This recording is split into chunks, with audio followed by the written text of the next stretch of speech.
महाराष्ट्र राज्य वीज मंडळ कंत्राटी कामगार संघटनेतर्फे आज विविध मागण्यांसाठी जिल्हाधिकारी कार्यालयासमोर निदर्शने करण्यात आली। गेल्या अनेक वर्षापासून कामगार संघटनेच्या मागण्या शासन दरबारी प्रलंबित असल्याने आज संघटनेने अखेर आंदोलनाचे हत्यार उपसले।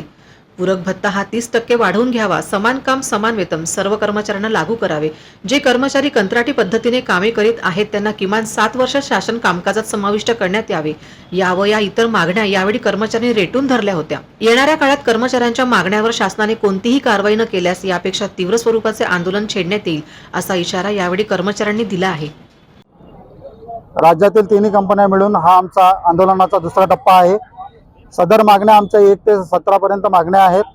त्यामध्ये जर आमच्या मागण्या पूर्ण न झाल्यास आम्ही येत्या 21 तारखेला आमचं धरणे आंदोलन आहे। त्याचबरोबर 28 आणि 29 तारखेला मागण्या पूर्ण न झाल्यास 48 तासाचा काम बंद आंदोलन आम्ही करणार आहोत।